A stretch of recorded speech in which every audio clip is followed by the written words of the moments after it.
Hello friends, हम लागत वक्र पर बहुविकल्पीय प्रश्नों के उत्तर को देखेंगे। अर्थशास्त्र के मैक्रो या व्यष्टि अर्थशास्त्र में पहला, औसत परिवर्तनीय लागत एवरेज वक्र का आकार कैसा होता है? ए यू आकार, बी एल आकार, सी नीचे की ओर झुकाव, डी क्षैतिज।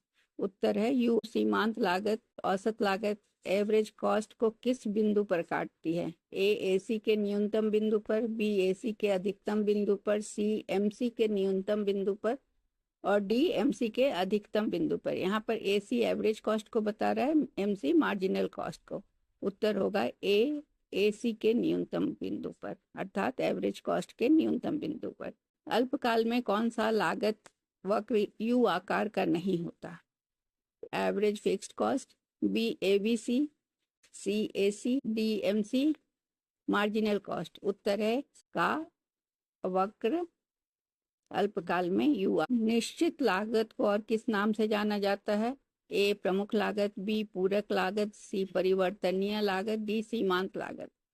उत्तर है बी पूरक लागत। कुल लागत और कुल परिवर्तनीय लागत, जिसे टोटल वेरिएबल कॉस्ट कहते हैं, और कुल लागत को टोटल कॉस्ट कहते हैं, के बीच लंबवत दूरी क्या दर्शाती है? मतलब टीसी और टीवीसी के बीच की लंबवत दूरी क्या दर्शाती है? ए औसत निश्चित लागत, बी सीमांत लागत, सी कुल निश्चित लागत, डी औसत परिवर्तनीय लागत।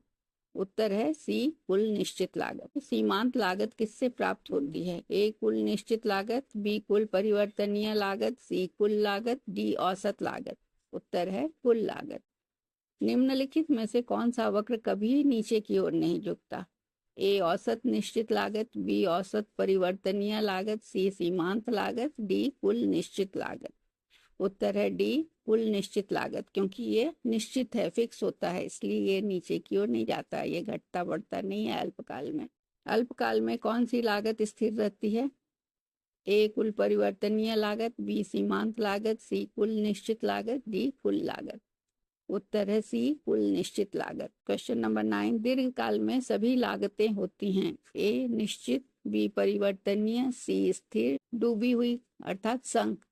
उत्तर है बी परिवर्तनीय। दीर्घकालीन औसत लागत वक्र का आकार होता है। दीर्घकालीन औसत लागत का इंग्लिश होता है लॉन्ग। का आकार होता है ए यू आकार, बी एल आकार, सी और डी वी आकार। उत्तर है ए यू आकार। एलएससी वक्र को, लॉन्ग रन एवरेज कॉस्ट वक्र को और किस नाम से जाना जाता है? ए एनवेलप, जिसे लिफाफा वक्र कहते हैं, बी लागत बचत वक्र, सी सीमांत लागत वक्र और डी समगुण वक्र, जिसे आइसो पॉइंट कहते हैं। उत्तर है ए एनवेलप। अगला प्रश्न है, यदि सीमांत लागत औसत लागत से कम है तो औसत लागत क्या होगी, क्या हो रही होगी? ए बढ़ रही होगी, बी घट रही होगी, सी स्थिर होगी या डी शून्य होगी। उत्तर है बी घट रही होगी। पैमाने की अर्थव्यवस्थाएं, जिसे इकोनॉमीज ऑफ स्केल कहते हैं, के परिणाम स्वरूप क्या होता है? ए दीर्घकालीन औसत लागत में वृद्धि होती है, दीर्घकालीन औसत लागत स्थिर होता है, दीर्घकालीन औसत लागत में गिरावट होती है,